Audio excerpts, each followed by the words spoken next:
Halo, Assalamualaikum warahmatullahi wabarakatuh. Selamat siang, perkenalkan nama saya adalah Desti Wulandari SPD MSI. Saya merupakan salah satu staf dosen tetap Fakultas Farmasi Universitas Setiabudi. Saya menjadi dosen tetap di Universitas Setiabudi terhitung dari tanggal 5 Oktober 2015. Bidang keilmuan saya adalah biologi tumbuhan dengan konsentrasi ilmu genetika molekuler tumbuhan. Dalam kesempatan kali ini, saya akan memaparkan salah satu tridharma perguruan tinggi, yakni di bidang pengajaran. Hari ini, saya akan mendeskripsikan mengenai salah satu mata kuliah yang saya ampu, yakni bioteknologi farmasi. Mata kuliah ini diperuntukkan bagi mahasiswa S1 Farmasi semester 5 dengan bobot 2 SKS. Dalam perkuliahan, saya akan menggunakan pendekatan pembelajaran DIA atau Delivery, Interaction, dan Assessment.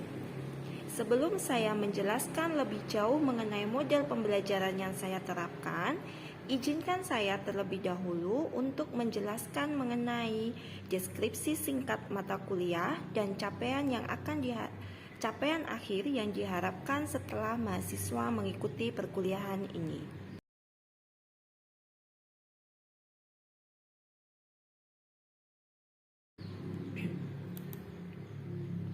Bioteknologi farmasi merupakan salah satu mata kuliah di program studi S1 Farmasi. Mata kuliah ini adalah mata kuliah yang mengaitkan ilmu farmasi dengan perkembangan ilmu bioteknologi. Dalam mata kuliah ini akan ada beberapa materi yang akan saya sampaikan, di antaranya adalah konsep dasar bioteknologi yang meliputi dasar bioteknologi, sejarah perkembangan bioteknologi, dan pembagian bioteknologi.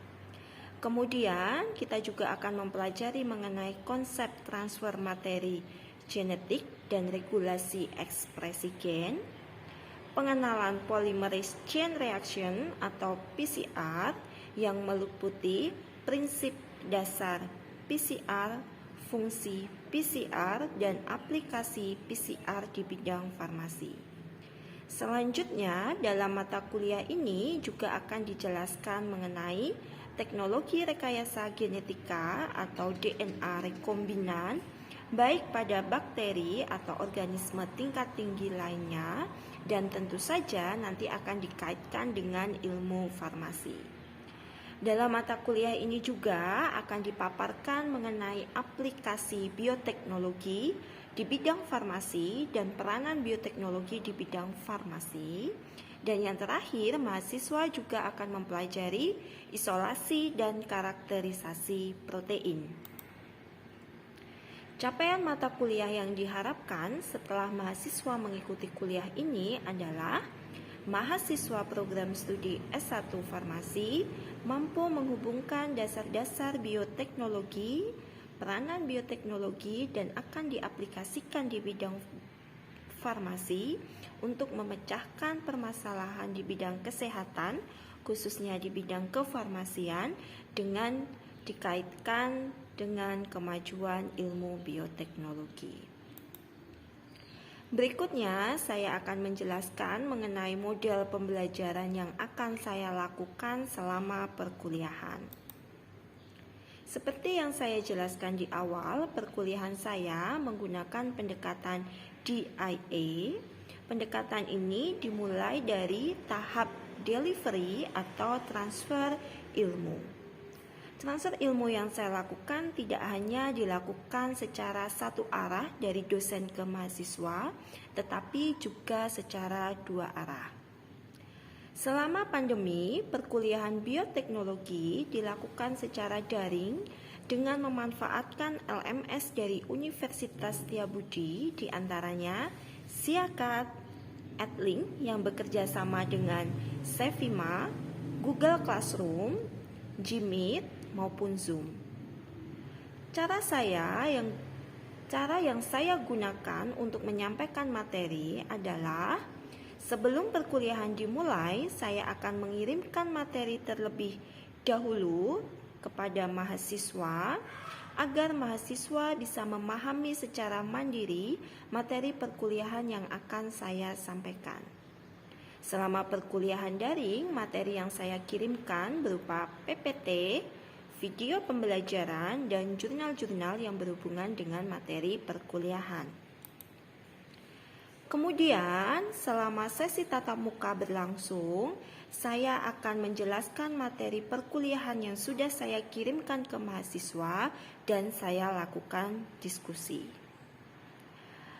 Kemudian, selama sesi tatap muka secara daring, saya juga melakukan interaksi dengan mahasiswa dengan melakukan diskusi, membuka sesi Q&A di tengah-tengah perkuliahan maupun di akhir perkuliahan. Selain itu, agar mahasiswa lebih aktif dan memperhatikan selama perkuliahan, seringkali saya menyelipkan tugas untuk didiskusikan maupun kuis-kuis di akhir pembelajaran. Terakhir, dalam pendekatan ini akan dilakukan assessment untuk mengukur ketercapaian kompetensi mahasiswa. Di awal perkuliahan, biasanya saya memberikan kontrak perkuliahan yang di dalamnya berisi sistem penilaian yang akan saya lakukan, serta perjanjian-perjanjian atau kontrak yang akan kami sepakati bersama, yakni antara dosen dan mahasiswa.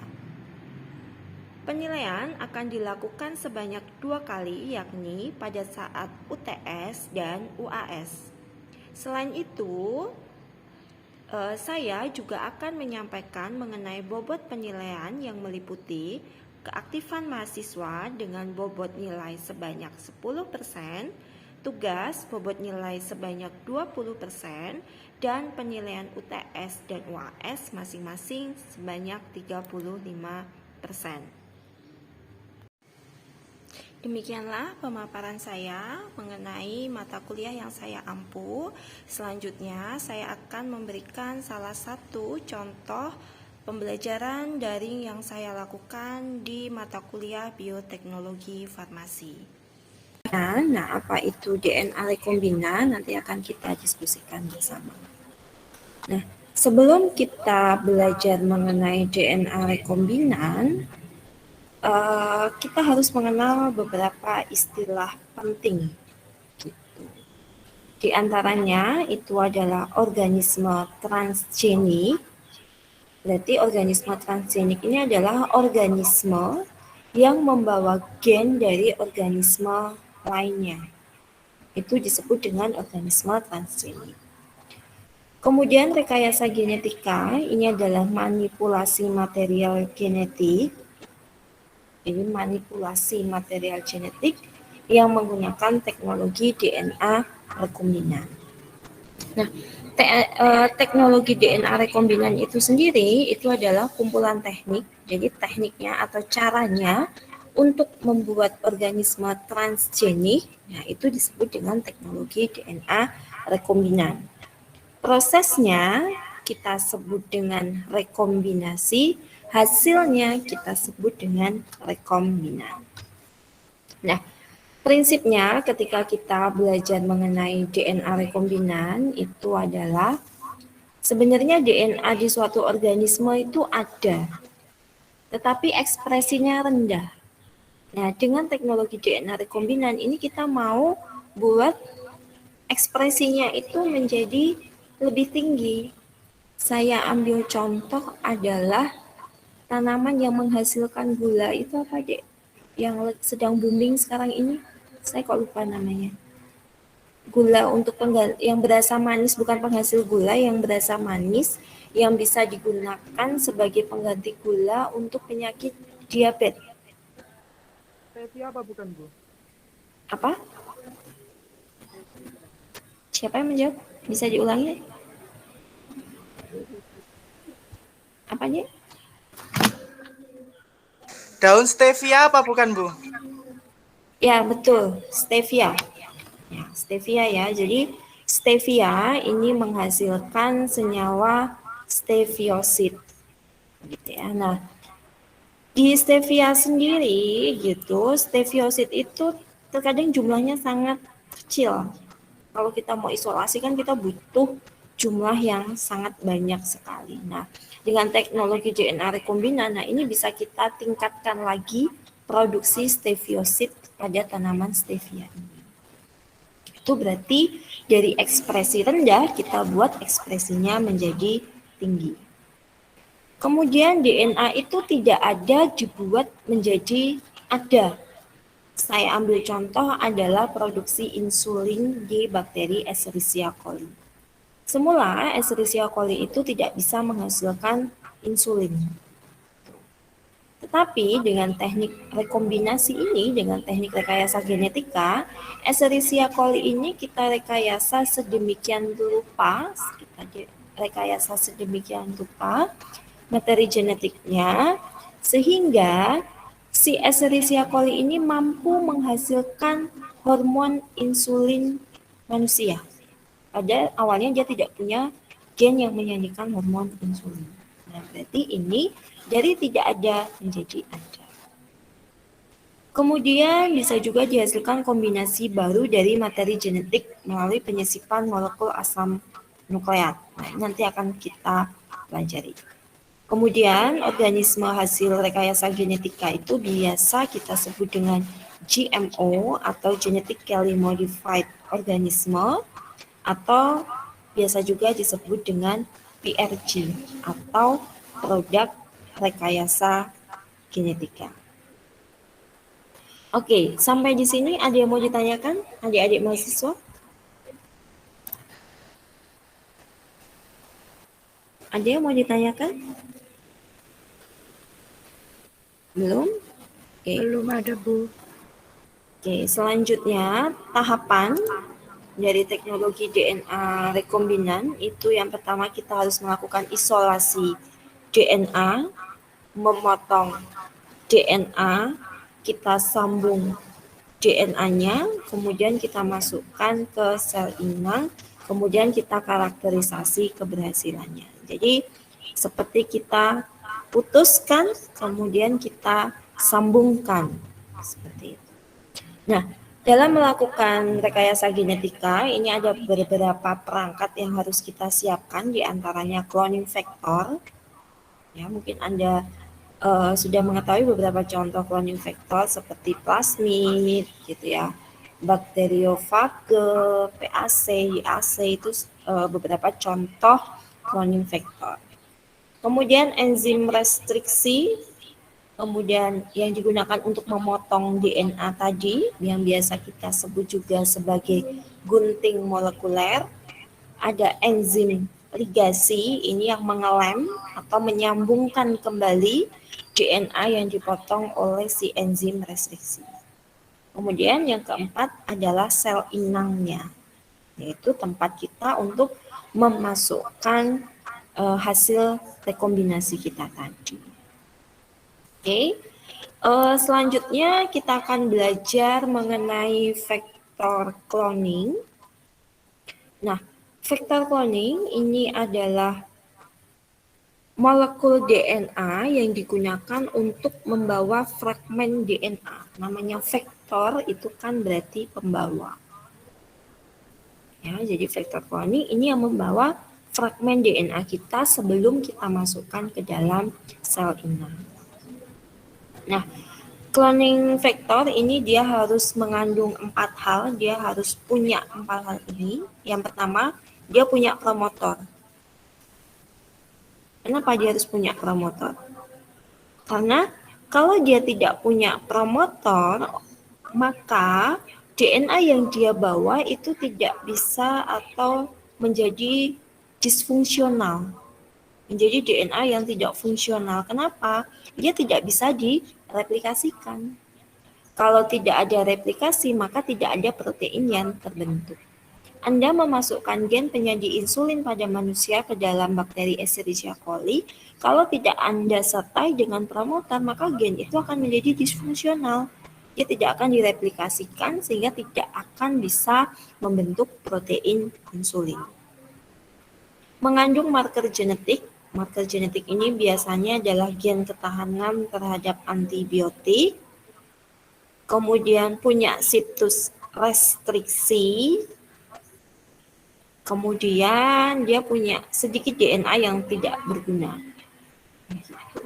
Contohnya vektor kloning itu ada plasmid, tadi sudah saya jelaskan ya, ada bakteriofage, ada IAC, ada PAC, ada plasmid. Tetapi untuk perkembangannya sampai hari ini yang paling banyak digunakan itu adalah plasmid.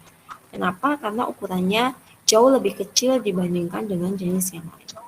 Karena dia kecil, maka ketika kita masukkan ke dalam sel inang, itu akan menjadi sangat mudah, menjadi lebih mudah. Seperti itu. Nah, ini adalah komponen plasmid. Ya, ini adalah komponen plasmid. Dia harus punya daerah yang kita sebut dengan MCS atau polylinker. MCS atau biasa kita sebut juga sebagai multiple cloning site.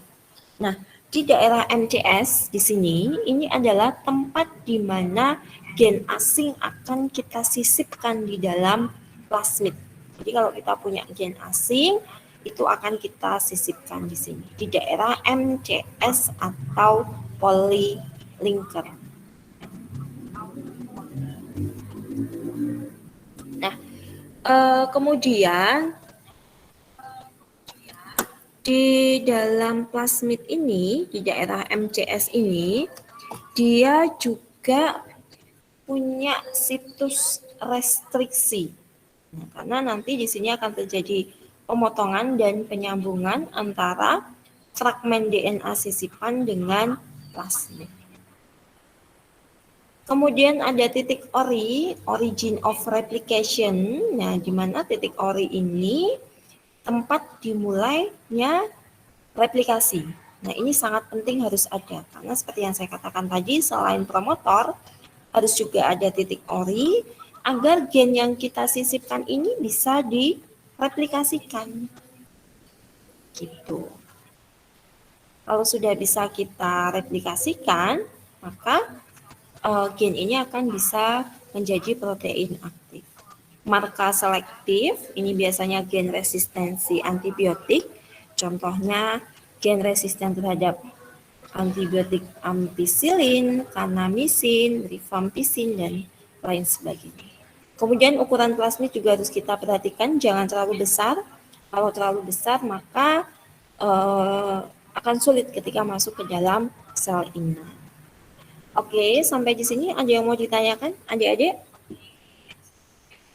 Bu, izin bertanya, Bu. Silahkan. Siapa namanya? Niwaya Devi, Bu. Ya. Ini, Bu, saya mau bertanya kalau tentang komponen plasmid tadi. Kan itu ada marker seleksi yang gen resistensi itu kayak gimana ya, Bu? Misalnya kayak kenapa harus ada itu? Gitu, Bu. Mungkin bisa dijelaskan. Terima kasih. Kenapa harus, terima kasih pertanyaannya. Kenapa harus ada marker seleksi? Nah, ini nanti sebagai salah satu cara karakterisasi kita untuk melihat apakah gen kita ini berhasil menyisip atau tidak. Gitu ya. Nah, nanti di akhir ini akan saya jelaskan pada karakterisasi ya, biar lebih jelas nanti akan saya sertai gambarnya apa fungsi gen resisten yang ada di sini. Seperti itu. Ini saya lanjutkan dulu ke enzim restriksi. Nah, komponen berikutnya adalah enzim restriksi atau bisa juga kita sebut dengan enzim endonuklease restriksi. Nah, di enzim endonuklease restriksi ini adalah contoh enzim yang diproduksi oleh bakteri. Nah, fungsi dari enzim restriksi ini untuk membreakdown, memecah molekul DNA atau bisa kita sebut juga dia yang memotong rantai DNA di tempat yang spesifik. Jadi enzim restriksi ini mau memecah atau mau memotong itu hanya di daerah-daerah tertentu. Nanti akan saya jelaskan di bawah. Nah, daerah spesifik di mana enzim restriksi ini akan melakukan pemotongan ini disebut dengan situs restriksi atau recognition site. Kemudian ini banyak sekali manfaatnya di DNA. Nah, cara pemotongan enzim restriksi ini dengan memutuskan ikatan fosfodiester melalui hidrolisis. Selanjutnya kita akan belajar mengenai situs restriksi. Ini adalah tempat spesifik di mana enzim restriksi ini akan melakukan pemotongan. Nah, situs restriksi ini biasanya dia terdiri dari 4 sampai 8 basa nitrogen. Ya. Sifatnya adalah palindrom, artinya apa? Ketika kita baca dari arah 53 atau ke arah 35 itu sama. Saya ambil contoh adalah enzim restriksi yang kita sebut dengan EcoR1. Ketika kita baca dari 53 GAA-TTC. Di rantai 35 juga GAA-TTC. Nah, inilah yang disebut dengan palindrom. Ini adalah situs restriksi atau recognition site. Nah, ini adalah kerja dari enzim restriksi. Dia akan memotong di daerah yang spesifik. Kalau EcoR1 dia hanya mau memotong di tempat yang dia kenali. Kalau dia tidak mengenali tempat yang akan dia motong, maka dia tidak akan mau melakukan pemotongan. Jadi sekali lagi enzim restriksi ini hanya mau memotong di tempat yang dia kenali. Nah, tempat yang dia kenali yang disebut dengan situs restriksi ini. Saya ambil contoh EcoR1, dia hanya akan mau memotong di GAA-TTC. Kalau misalnya ini berubah menjadi GAC-TTC, dia nggak mau motong. Dia hanya mau motong di tempat di situs GAA-TTC. Hanya di sini. Seperti itu. Nah, ini contoh kerja EcoR1, dia mau memotong di GAA-TTC dan pola potongan enzim restriksi itu ada dua, ada ujung tumpul atau biasa kita sebut dengan blunt end, ada juga yang kita sebut dengan ujung lengket atau sticky end. Ya, ada sekali lagi pola potongan enzim restriksi ini ada dua. Ada ujung tumpul, blunt end, atau ujung lengket yang kita sebut dengan sticky end. Ya, nah, sticky end sendiri itu dia punya dua macam, yaitu overhang 5 dan overhang 3. Oh ya adik-adik, selama saya menjelaskan kalau ada hal yang kurang dipahami, bisa langsung di skip ya penjelasan saya untuk bertanya. Jadi tanpa menunggu saya persilahkan, silakan adik-adik mahasiswa untuk langsung bertanya. Nah ini apa sih maksudnya ujung tumpul, blunt end atau sticky end? Saya ambil contoh. Kemudian ini introduksi ke sel inang ya. Jadi plasmid rekombinan kita harus kita masukkan ke sel inang. Sel inangnya ini yang paling banyak kita gunakan pada saat ini adalah bakteri, ya. Nah, caranya dengan cara ditransformasikan, yakni dengan memasukkan plasmid rekombinan ke dalam sel inang, kemudian kita seleksi mana sel inang yang berhasil membawa plasmid rekombinan, mana yang tidak. Nah, ini tadi pertanyaan dari adik Wayang tadi, apa fungsinya ya? Apa fungsinya fungsi dari marker selektif ya, gen ketahanan antibiotik. Nah, fungsinya di sini. ketika kita melakukan, ya jelaskan bagaimana cloning DNA itu terjadi. Nah, apa fungsi dari laksit? Adik Duanti Indi Ardina. Adik Duanti Indi Ardina.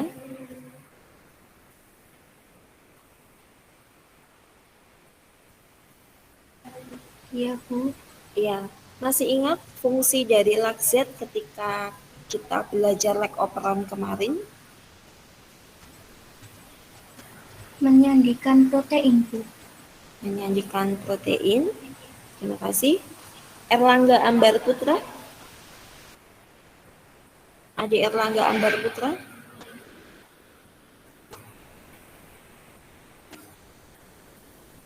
Erlangga Ambar Putra. Tidak ada di tempat. Saya minta untuk on cam ya tadi.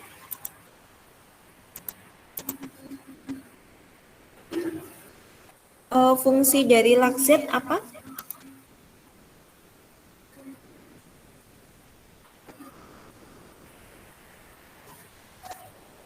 Apa fungsi dari laksit, Michael?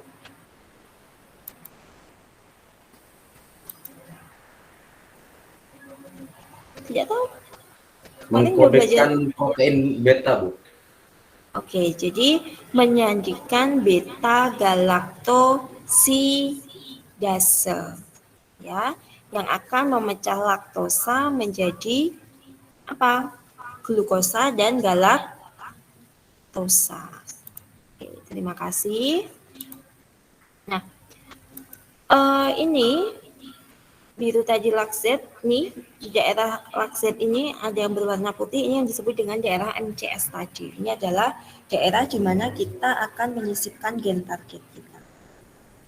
Kemudian yang berwarna hijau ini titik ori, yang berwarna merah ini adalah gen ketahanan terhadap antibiotik atau kita sebut sebagai marker selektif.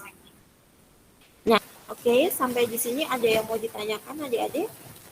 Silakan. Bu, izin bertanya. Ya, silakan sebutkan namanya. Farida Mutik Istiqomah, Bu. Tapi mohon maaf, Bu, jika agak menyimpang dari materi. Izin bertanya mengenai itu, Bu. Proses cloning yang dilakukan pada organ seperti ginjal dan sumsum tulang belakang seperti itu. Lalu prosesnya itu ditumbuhkan di mana? Sumsum tulang belakang. Begitu, Mutik? Oh ya, baik Bu, terima kasih Bu. Sama-sama. Ada yang mau ditanyakan lagi? Silakan. Tidak ada?